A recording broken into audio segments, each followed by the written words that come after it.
Hello and welcome to Book Lovers Companion, the podcast about books, authors, their craft and more. My name is Edith and joining me for this episode is a returning guest, Toby LeBlanc. You might guess where he's from? Maybe not. No, he's not from Quebec, but he can tell us more about that. Hello, Toby, and welcome back on the show. Hello, Edith. Hello, everyone. It's so good to be here again. It's lovely to have you on. And I said you're not from Quebec, but I am not. Not. I do have probably ties and connections, however, to Quebec. And my ancestors were in Nova Scotia for about 150 years. They arrived in Nova Scotia in the 1600s. And remained there until about the middle of the 1700s, whenever it was decided that we were no longer welcome and we were deported. And that is how we ended up in Louisiana, which is where you will find so much French culture and Canadian-sounding French in Louisiana. That is how we got there. Maybe we should have dressed in blue then, instead of red. Maybe. Should have thought about that. But since you're also dressed in red, it's fitting, I suppose. Toby, we are here to talk about your new book, a collection of short stories, which came out in February of this year. It's called Soaked. What can you tell our listeners about this new collection of short stories? So, Soaked is set 50 years in the future when climate change has intensified and the Gulf of Mexico has moved further inland in Louisiana and has saturated or soaked most of the bottom of the state. What is now a lot of the marshland in Louisiana in the book has now become part of the Gulf, has succumbed to the Gulf. And the 9 short stories focus on what is going to be different or what is going to be the same as the climate changes around us in a place like Louisiana, where there's a lot of cultural heritage, a lot of different practices that are unique to this little corner of the world. And each short story focuses on a different part of the culture. So one's about music, one's about food, one is even about partying and wildlife, industry. Each short story focuses on a different part of that culture and how the climate could potentially affect it. I find it most interesting that it is set in the future, not in our current time, but in the future. And like you said, I mean, what is going to change? I mean, a lot of people might say, "Oh, come on, he's talking about climate change, yada yada yada." But I mean, it's a fact. I mean, we feel it here in Austria. You feel it over there in the United States, Texas, where you live now, Louisiana. Of course, they do. Waters are rising, and there will be a major change for the people. It will affect a lot of people, especially on the coast and the Gulf of Mexico. Like you said, I refuse to call it anything else. Sorry about that. Fine by me. It's fascinating. And also, like you said, some things might change drastically, especially the living conditions of the people who live there. But supposedly, a lot of things won't change at all. Culture? Ideas?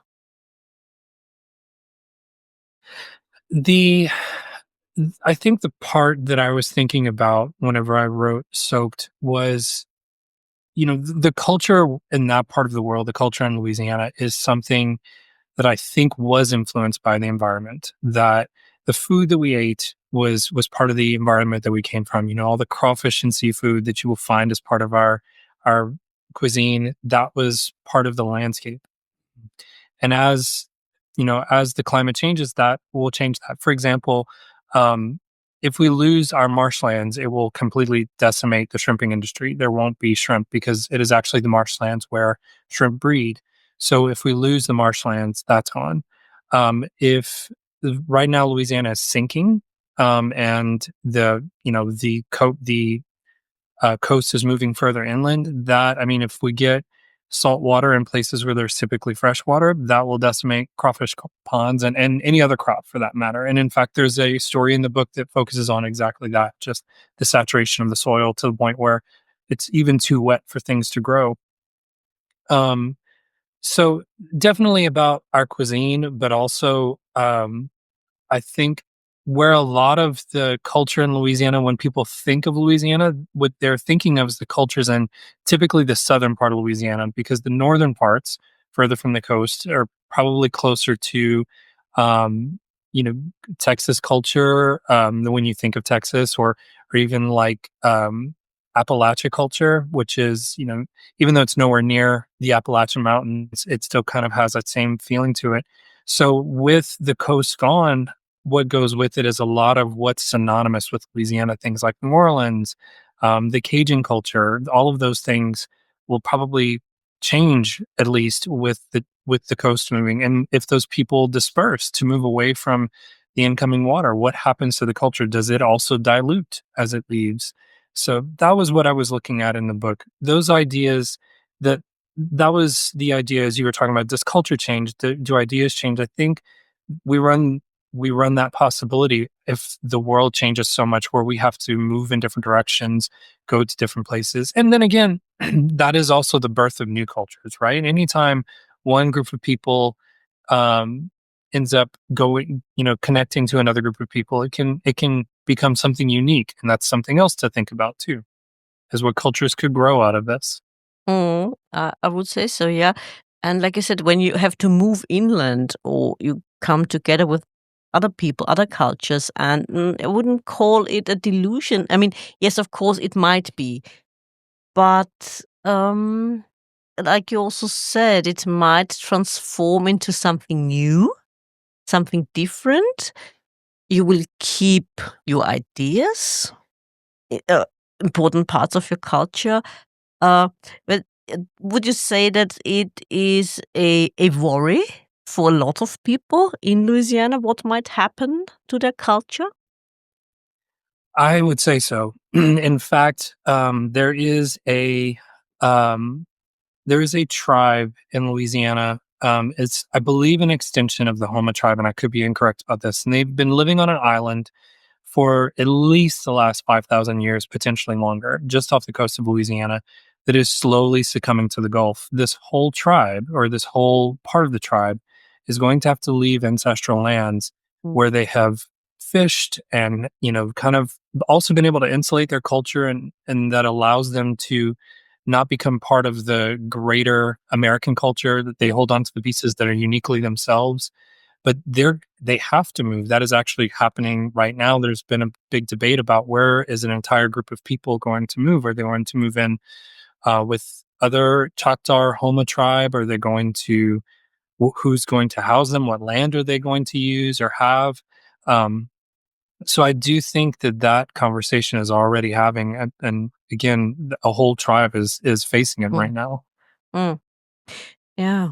But I mean, yeah, it's tragic because of what is going on in nature, and it's interesting what you said about culture and geography. I mean, it does make us or made us who we are, isn't doesn't it? I've spoken to another author. She lives in Switzerland, and of course, the Swiss people, they are the way they are because of their country, because of the mountains, because how they lived their life for centuries. And the same could be said for, I don't know, Austria, for example.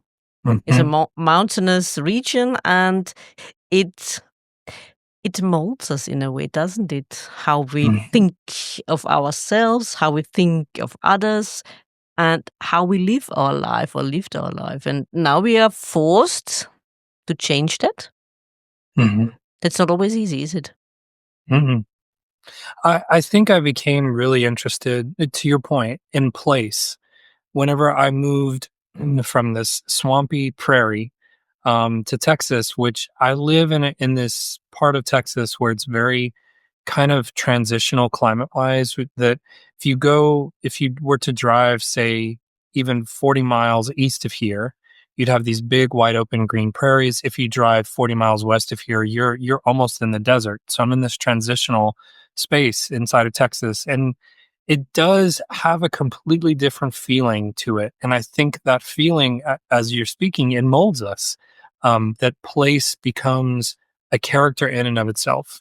That the way you feel when you're sitting in a bayou and you hear the frogs all around you at night and the water running is a different feeling than sitting in the desert, hearing the wind blow across bare rock and feeling completely alone in the middle of nowhere. So I think place, to your point, it shapes us. It's its own character that we end up interacting with at all times. Mm. How would you describe this landscape, this culture, everything around you, what you experienced, um, as an influence on you as a writer? Also, how does it influence the characters in your short story? Can you describe it a little bit for us? Well, for Sure. one point, yourself, and another point, the characters in your stories. Absolutely. For me as a writer, um, place definitely it influences me because I feel like everything is determined every day for me by the place that I live in. Whether it be extreme heat in the summers, it changes my wardrobe. It even changes the pace at which I walk because I don't in the summers I'll walk a little bit slower because I don't want to break a sweat before I get to my office. Um, so it the the place, the landscape, I think definitely influences me. I think even the culture within the city that I live here in Austin, Texas. It's a very the culture in itself is it's interesting because it's also in transition here. Whenever I moved here, it was a very much an artist community. It was a university town, artist community.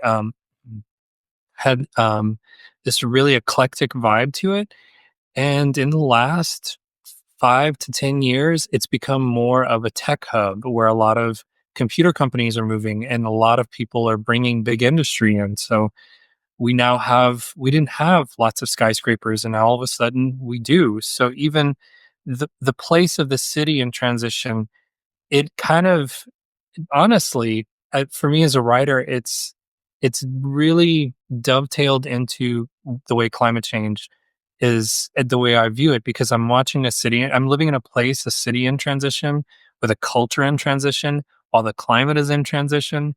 So everything feels very um what's the word I'm looking for? It's almost um like you can't step into the same river twice, that old saying.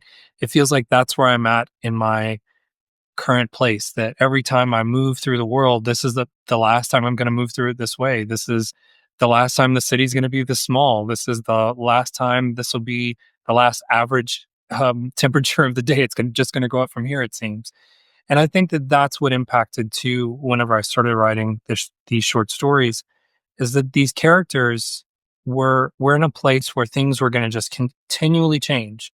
That the land itself was going to get just more and more waterlogged and or begin to erode more and more. That the industry was going to have to keep changing because the world around them kept changing. What was available as far as resources go, or even the people that could provide those resources, that was going to have to change. Um, so when I thought about Soaked, a lot of the stories are none of the stories feel like they have a conclusion. I think I don't think I wrote one story that felt like it had a true ending because all of them are just one spot of this transitional place that all of these characters were in the stories. Mm. But there's also the question, or there remains the question of how to how do we preserve what is dear to us? Because when I spoke, for example, to authors from Iceland, and Iceland is a very small country. I mean, about 300,000 people, it's a very small population, and they have been very isolated. Also, they preserved their language. They can read their sagas from, I don't know, 1,000 years ago.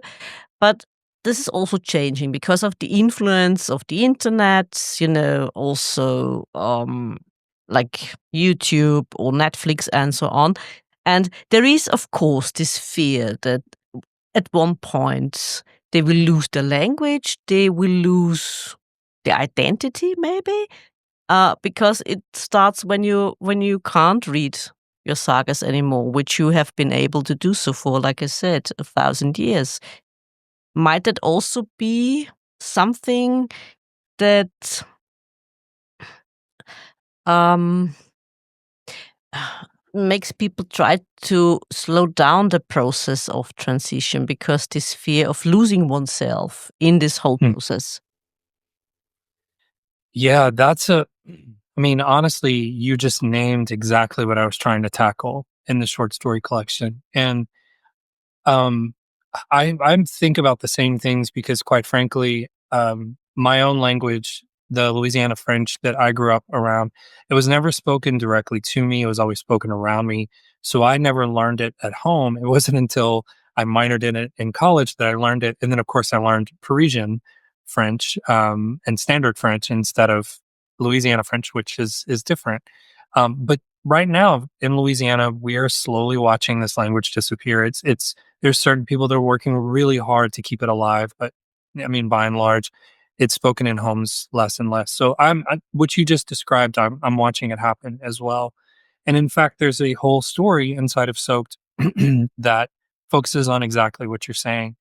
And it's I in the story, the person is the last speaker of Louisiana French, and the worst part is he doesn't even know what he's saying. He only speaks it through mimicry. And so, and I think that is something that's potential. That is a potential outcome of where we're going.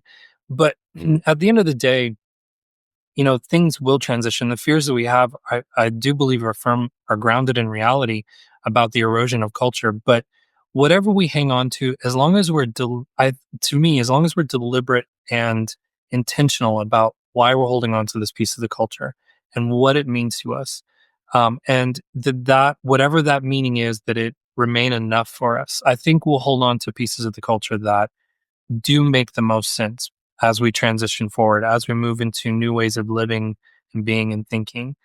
There's another story in here about food, and the main character is cooking these old recipes that nobody's, outside of her culture seems to appreciate anymore. And then this person brings her into the wider world and shows her how her recipes could make a triumphant comeback the world over, and is kind of gives her this idea that her things that made her the food that made her family what it was, and made her culture what it was, could be something that could be this worldwide phenomenon. And she realizes she doesn't want that. That it's enough for her just to cook for her people that she cares about. That's enough. And so that is, to me, is the intentionality that I mean. That the way we hold on to culture is focusing on the parts that mean something to us, holding on to the pieces that make sense, doing our best, even if we don't have it perfect, even if we're not speaking the perfect dialect of our culture, even if we're not cooking the food with the exact recipe that our grandmother handed down to us, we're still living within the culture, and we're holding on to the pieces that matter. Mm.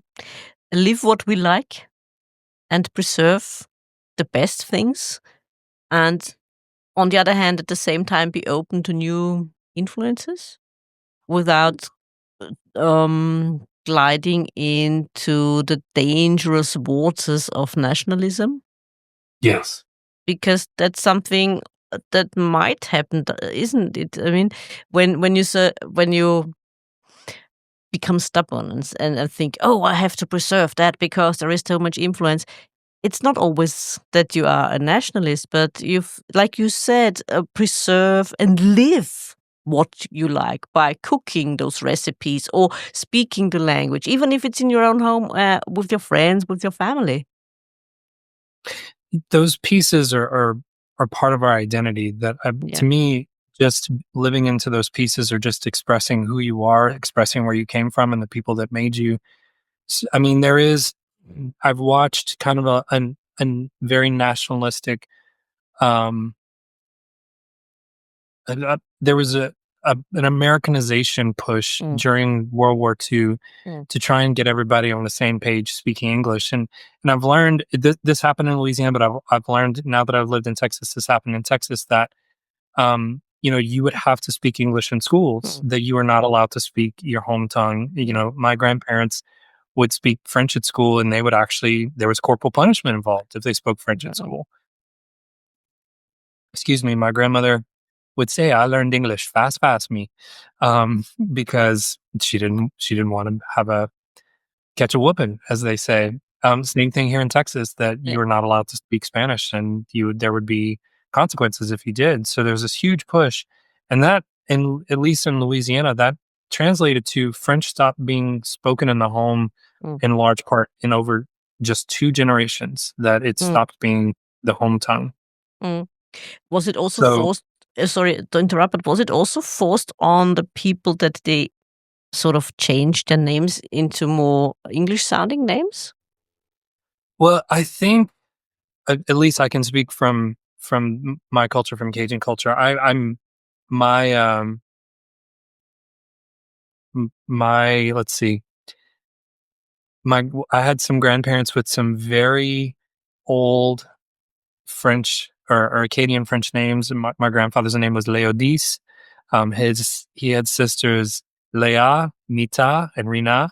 He had a brother Mayo. And then my mother, his daughter comes along, and she's Sandra, a very anglicized name. So just even across generations, it wasn't imposed upon them, but it just became culturally that it was preferred to sound more Anglo, to have more Anglo sounding names, and to speak more English. That French had become kind of like the language of ignorance in some ways in Louisiana. I understand. And also, may I ask? We've talked about culture and geography and the importance of place in a story, for example. I'm also interested in how you found the characters for your stories. Can you tell us a little bit about that as well? Sure. Um, the Some of the characters, a lot of the characters, honestly, came out of experiences that I had. Um, for example, to go back to the language story about the person who's the last speaker of Louisiana French, but it doesn't know what he's saying. Um, I'd had an interaction with a friend of mine, which he was walking around saying this phrase in French over and over again. I asked him what he was saying. If Do you know what you're saying? And he said, "No, I don't." I was like, "You're gonna say that to the wrong person, and you're gonna find yourself in a lot of trouble one of these days."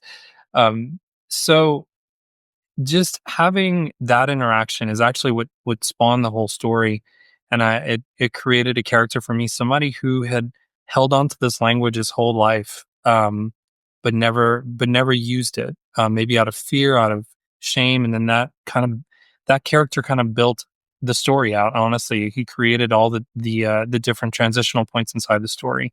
For the food story we were talking about, that came from a different experience. Whenever I was in college, was part of a cook off, and there was a black man, a Creole man, who made the most mind blowing jambalaya I have ever eaten in my life, and I have never eaten anything since. It had so much flavor, you could taste the love in it, and I wanted a character that reflected that man and his command over the food and the flavor that I encountered. And then again, the story just grew out of that. So many of these stories really were just experiences that I had, kind of touch point experiences that I had. And it created characters. And then honestly, the characters then created the story. Oh, okay. Fascinating. I also found it interesting this one line in one of your stories where it talks about the people of Louisiana, and that, as far as I got it, was that people tend to look back and not forward in Louisiana. Mhm. How far do they look back instead of looking forward? That's a great question. And I think that the answer to that question changes as we move forward. Um, I think part of it has to do with the collective memory of who's available. Mm, Um, for example, I remember growing up and having my grandmother talk about, we were deported from Acadia, we were deported mhm, from Nova Scotia, and that she had heard it was like Eden, but she had never been there. She was probably, I'm guessing, around 3 generations removed from that, maybe 4. And so she had never been there, but it was all hearsay. So all she could say is, she described it as an Eden. mm, But what she remembers is, and what became nostalgic was she worked farms as a child. She worked, backbreaking work, picking mm, cotton and doing all those different things. So that is what the nostalgia is about. Like when I talk to my parents now, they don't say anything about, Nova Scotia. They don't say anything um about that being Eden. What they're nostalgic about is farm life. And before there were cars, because in Louisiana, we honestly didn't use a lot of cars until probably I'm guessing around the 50s. There was still lots of horse-drawn mm, carriages and lots of horses, and until around that time. So that is what they often are nostalgic about, is about farm life and being farm adjacent. And I'm sure if you talk to my generation now, we're um, probably more nostalgic for being able to have motorized boats to be able to go through the swamps and go fishing and not have to deal with a lot of oil crews and things like that getting in the way, or developments getting in the way and things like that. There mm, was a lot more wild back then. So I think it depends on where the collective memory, who's holding the collective memory, um, yeah. and how far back it's allowed to go. In the case of Soaked, kind of what was fun to play with is I started realizing that right now would be probably about where the nostalgia would land for the people who live there. Mhm, 2025 is where you look back to, and the 20s would be what they would think about, the way you and I might think about the roaring 20s of the 1920s, that this would be their 20s. So it was fun to kind of play with that idea of who is able to hold the collective memory, and how far that would tell how far back the nostalgia goes. mm. Do you think that kind of nostalgia or this wish for revival of the past maybe is something people think about at the moment, given that the world is how it is? To me, that's another great question. Um, I think nostalgia is more of a feeling than a thought. Mm, Um, and nostalgia, I think, lives in a place where we felt the safest, mm, where we felt, we felt the freest, and we had the most ability to navigate our world with agency. Um, and that tends to be what we all feel nostalgic about, and that's why I say feel, because I don't think nostalgia is a thinking thing. I think it's a complete feeling thing. Um, so to your point of, like, do you think people think about it? I think anytime we're in a nostalgic place, we're not in a thinking place. We're just wanting to feel that feeling again. And we there's an assumption there that the only way I'm going to feel that way again is if things go back to the way they were. And that we move backwards. In fact, I'm working on something right now. I'm working on a novella right now, that is tackling exactly that. It's about letting go of nostalgia so that we can accept the world in front of us, adapt to it, and to grow with it. So that's the whole point of the novella, is to let go of nostalgia. an interesting point of view, yeah. Maybe sometimes it's absolutely necessary to let go of that. Is it also true, do you think, of memories? Because currently reading a book where the main character is trying to get rid of memories, so she is able to cope with her life in the present. I think so. This is where, so in my day job, I'm a mental health therapist, and I actually do a lot of work around, specifically trauma. Like when we experience any sort of traumatic experiences, and trauma is integrally connected to, memory that how the what we remember, how we remember it will decide how we feel about it a lot of times. And what we do in trauma work is we're not going to try and change what you remember. In fact, we can't. What you remember is what you remember. What we will change is how you feel about it. That is what, as therapists, we work toward is to hopefully get you to a place where you can feel secure, safe. You can feel empowered again, and that you can remember something without having it kind of take hold and take over your life. So, in regards to your question about memory, I think memories are always going to be what they are, but how we remember them and how we interpret those memories that decides what happens next. And I think for a lot of the characters in the short story collections, that's a lot of their struggle is trying to make sense of this future that there's no precedent for, and try to use what they can from the past to try and make sense of it. But a lot of times, the real thing they need to do is let go of how trying to make things like the past and be able to just adapt to what's in front of them. Especially the Vietnamese character you use, and having experienced, like you said, immense trauma after war and coping with those memories, not letting go, but putting them to use. Let's put it that way.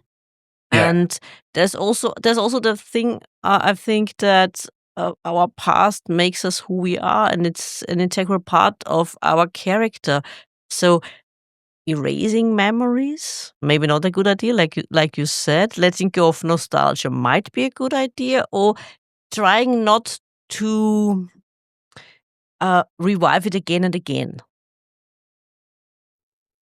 Yes. might be Yeah. the better Absolutely. advice. Yeah. That story that you're referencing, that's exactly what's happening with the characters. There have been multiple traumas. There's been, her parents escaped the war in Vietnam. They then moved to New Orleans, which in this story became inundated from the ocean, the Gulf. And then she's now in a new place in Louisiana, seemingly safe, but here comes a Category 6 hurricane. Um, and she could run again. This would be the third time somebody in her family generationally would have to run from something. And this is where she decides to let go of the running and let go of the fear and just live in the moment and live through her first hurricane party while a hurricane comes in that will likely be her last. And I won't spoil the ending, but the um, the idea being that, to your point, her memories will always be there. Her memories of her children and her parents and even herself, even her grandparents, they'll all be there. But what she chooses to do with them, that is what decides the next step in the story in her life and in the life of everybody around her. Yeah. Yeah, absolutely. I mean, some people, like you said, they try to cope, make the best of it, and move forward with their life. I've been thinking about, for example, students I had. I mean, there was this woman who had lost 4 children in the war, and you wouldn't have known it if she told. At one point, she told us about it, but she never made it a point. So, at first meeting, I'm a grieving mother. It just happened, you know.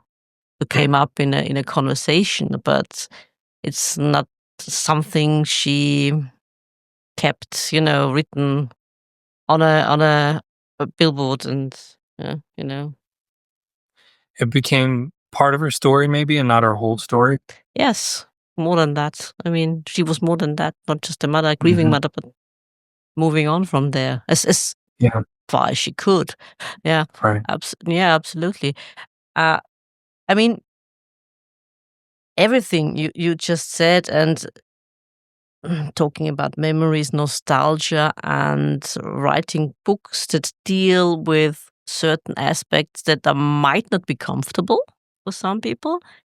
That also, may I ask about I mean, you were born in Louisiana. You now live in Texas, because it came up this week for me when I heard an interview about literature and the importance of literature, and how in the United States it's a thing to ban books, a huge Mhm. number of books.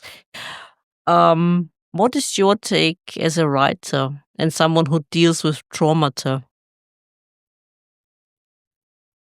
To me, banning books is an attempt to silence a voice, to silence a perspective.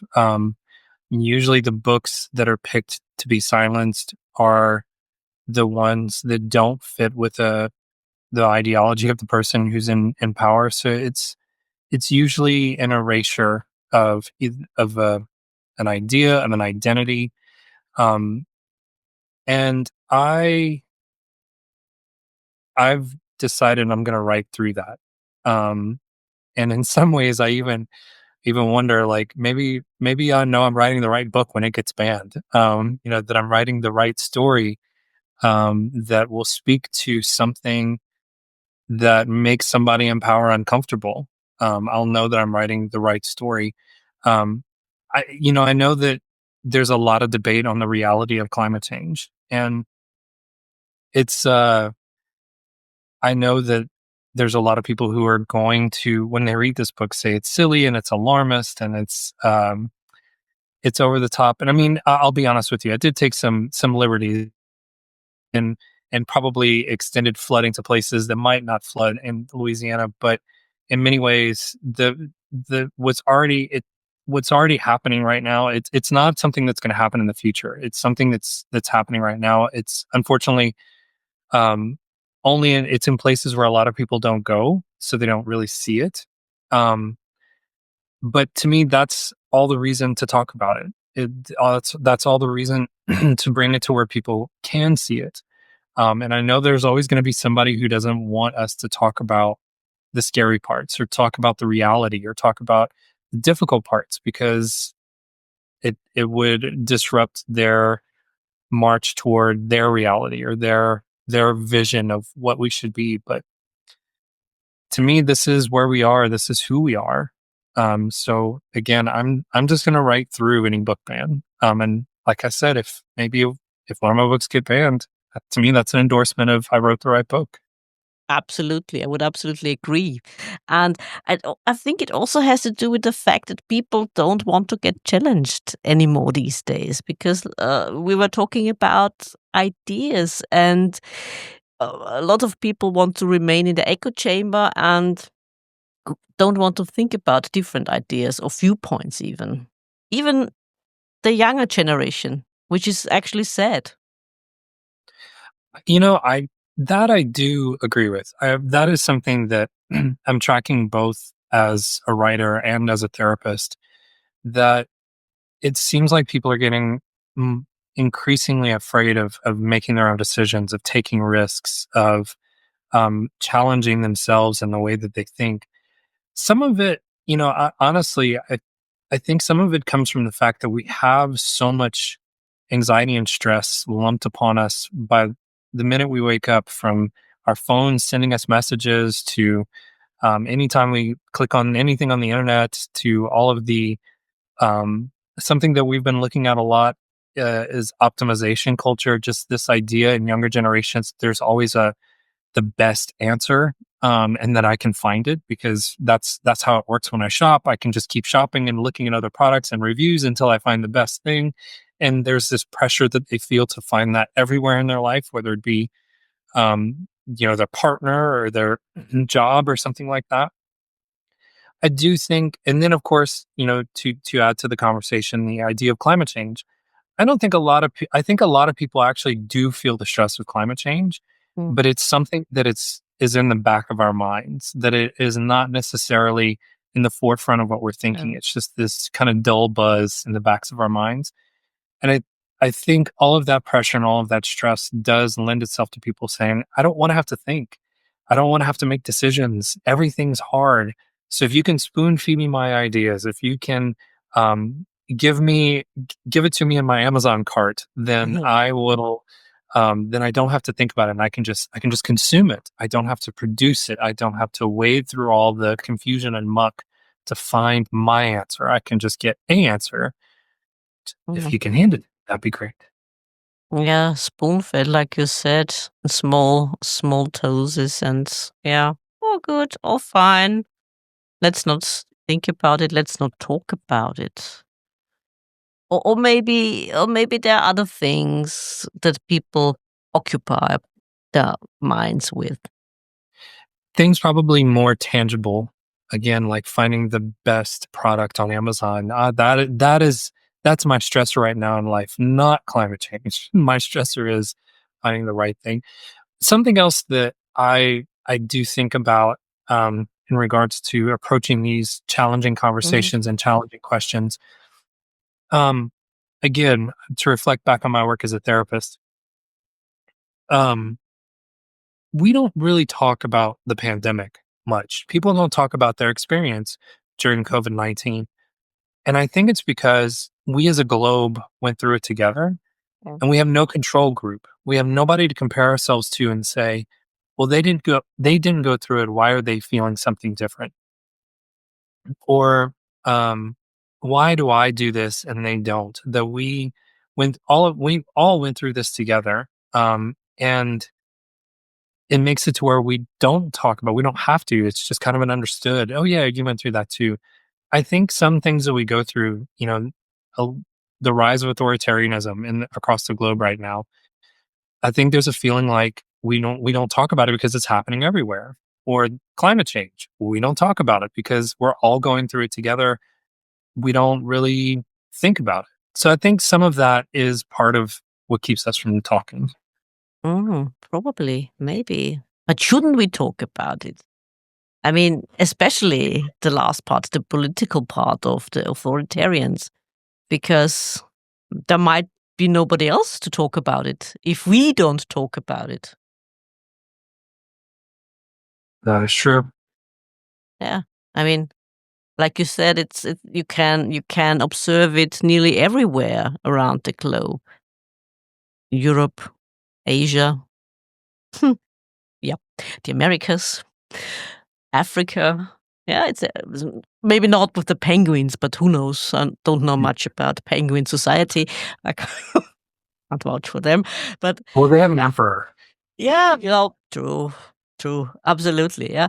I mean, we can close our eyes, or we can't shut our ears, but we can hold our hands over our ears and pretend it doesn't happen, and it's not what it is, but it is, isn't it? And And as you pointed out, and maybe we don't even hold our hands over our ears. We just hold our hands over our mouses and stay distracted on something else.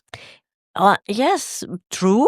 And we do not take things as seriously as we might should. We Yeah. could have known, like people could have known in the past. Right. If you had listened, you could have known what was going to happen. I mean, yeah, people wouldn't believe it. Believe me when I say we in Europe wouldn't have never thought things might turn out as they do and did. I was just thinking, you're as a person in Austria, you are uniquely expert in this and with history in this matter. Yeah, we know what happened, just like the Mhm. Germans know what happened, and people in Poland know what happened, and in Finland and Lithuania, Estland, Latvia. And when you listen to those people, also the politicians, and yes, exactly, they know what they are talking about, and they have a good memory of what it was like back then, not so long ago. And I mean, listen to them. It's not just, yeah, just for a short time, it might be useful to have someone in power who acts like an authoritarian. No, believe me. No, not a good idea. Hmm. Not just a splendid idea. Absolutely Right. not. Okay, enough of the politics. Um, Toby, are you tempted to turn maybe one of your short stories into a longer story in a novel even? Was there or is there the temptation to do that? You know, honestly, No. Um, to me, this was my first short story collection. I wanted to try it after I read a couple of authors from Louisiana whom I adore. One is Tim Gautreaux, who is a Cajun author. He wrote a book called Signals, and then a more recent author who's got it now has a bestseller under his belt. But Maurice Carlos Ruffin, he wrote an amazing collection of short stories. They're both fantastic writers, and I read an interview from Tim Gautreaux who said he preferred short stories to novels because he's written both. Um, because he felt like a short story was much easier to manage. Um, you're you're only managing one plot line. Your characters are only in service of that one plot line, and it allows you to get to whatever you are trying to do in the story in a very direct and maybe even clean way. These are my words, not his. Um, and so I wanted to try this, and when I wrote each story, like each one felt complete to me. That Hmm. this was we are visiting these folks in this particular epic of their life, just as you would, in a novel. But with a short story, it's maybe over the course of a day or two, or in most, a few months. Um, but you're only visiting this person in this particular epic, and this is all you need from them, and this is all the attention they need from you. So each one honestly ended up feeling really complete. I put focus on trying to keep things tidy and neat and clean at even a sentence level to make sure that every word is getting you just to the right place. Um, but all of them felt like that's where they're going to live. I do have some thoughts. I have been toying with the idea of another short story collection because honestly, it was a lot of fun to write this book. I found myself getting excited to sit down to write it. I always love writing. I wouldn't do it if I didn't get excited, but like I almost felt like a kid again while I was writing this book because it just was fun. So I do have some ideas that might take the stories and just extend them a little bit. That there's like a next chapter almost for some of these characters. Hmm. Not all of them, but some of them. But as far as whole books, I don't know. I don't think so. I think they're gonna stay right where they are. Mm. And what you just said, would you say that's the art of the short story? What you just described, this whole process and what it is, what it means to write a short story? I would say that that's what it means to me. Hmm. That it's to encompass a very small world, a small life, and um, get your reader and you there in as short a time as possible, just to focus on that one idea. Yeah, no, Yeah. Yeah, absolutely. It's interesting because some readers or some people I know say, "Oh yeah, short stories are great, but I prefer novels." that is. I think that is most readers, from what I can tell. Mm.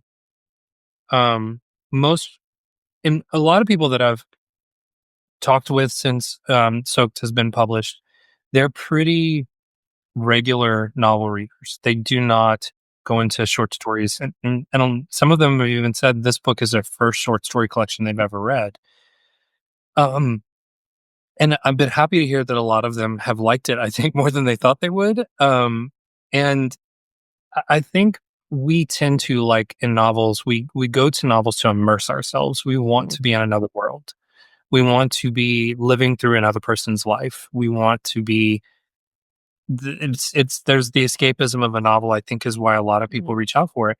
And short stories are more they're more bite-sized. You're not going to be Mhm. immersed. You're just going Mhm. to kind of dip your toe in. You're going to experience something and then you're going to come out rather quickly.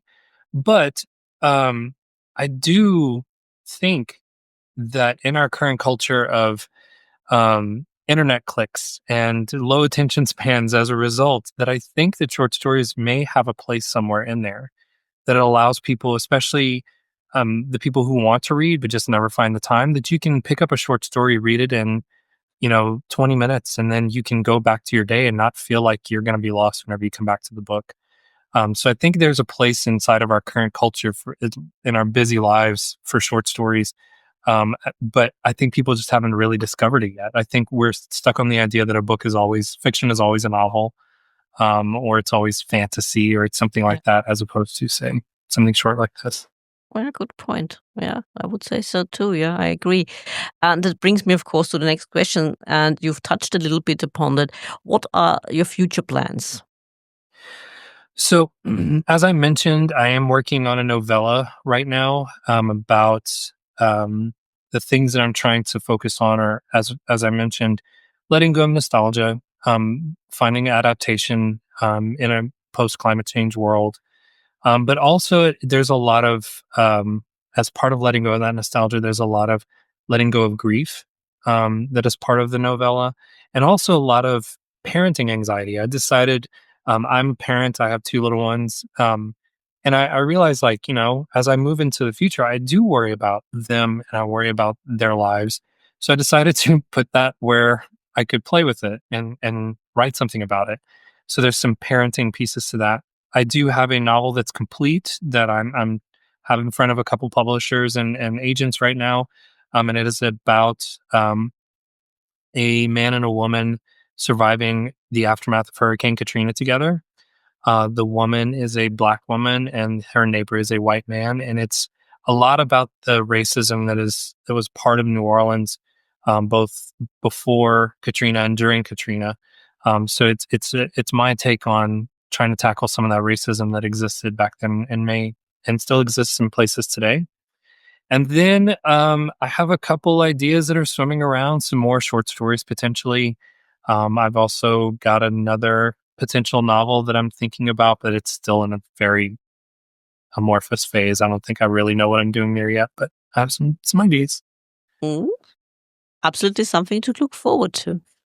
Yeah. Absolutely. And before I let you go, of course, you promised me a recipe. Yeah. So I mentioned earlier about one of the stories was based on, um, this amazing dish that I had whenever I was in college. This man made, a jambalaya. So I don't have his recipe, unfortunately. I'm sure he's going to go to his grave with that. But I have my own family's recipe.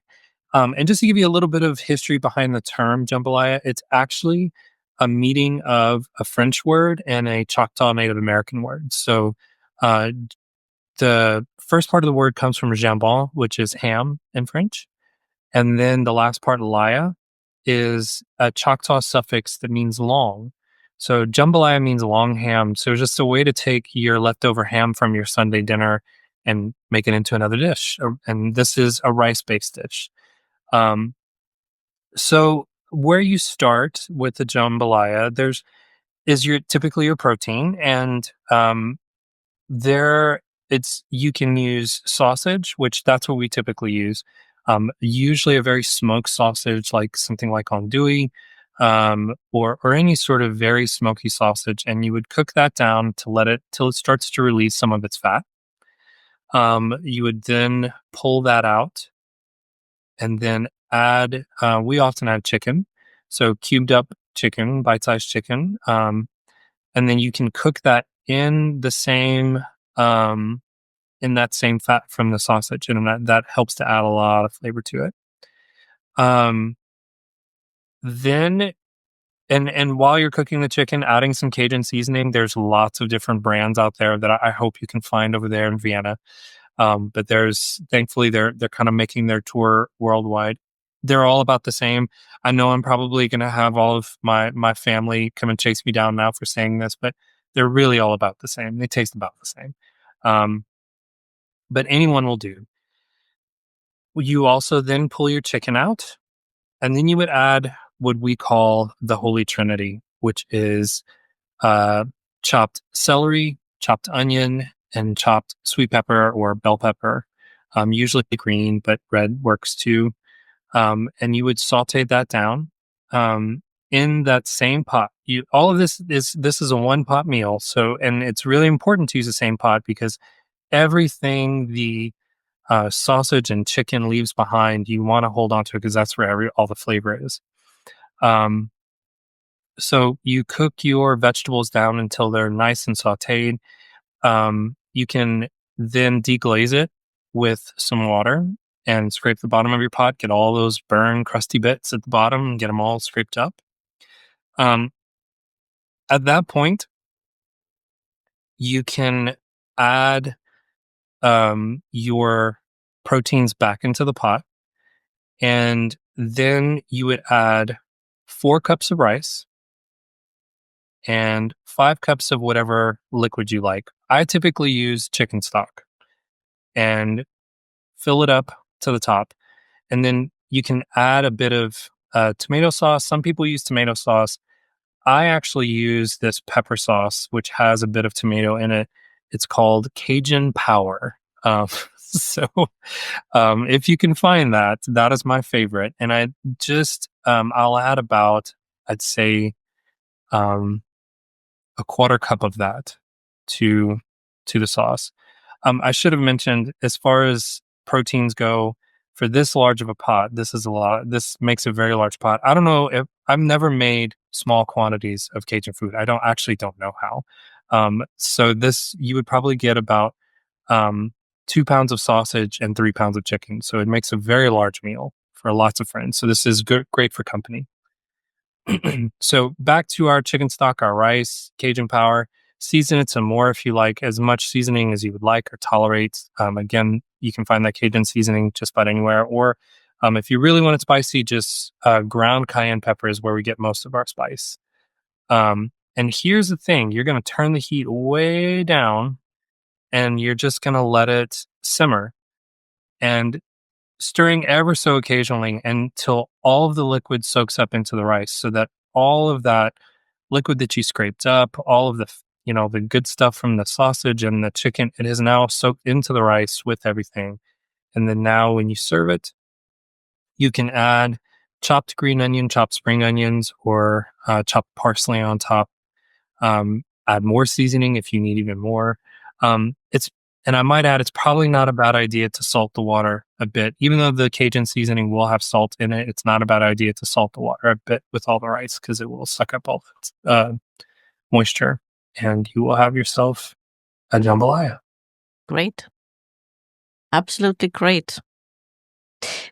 Again, I have to make it. I have to say, I have to admit, I have to confess, the other recipe is still sitting somewhere. But yeah, I have to make it because a friend of ours constantly tries new recipes, and he's very good at that. Oh, good. And maybe I will ask him to do it together. Of the two that I've given you, the first one that I gave you, the gumbo, it's a little bit more complicated. Yeah, I know. This Yeah. one, this one's pretty straightforward. This is a party pleaser. This is usually whenever I know a lot of people are coming over. I'm like, all right, let's make a jambalaya, and everybody seems to be happy with it. Yeah, it sounds absolutely fantastic. Maybe we could do it together. I have to ask him. Like I said, he loves to experiment and try new things and so on. He's really good in the kitchen. And Mhm. yeah,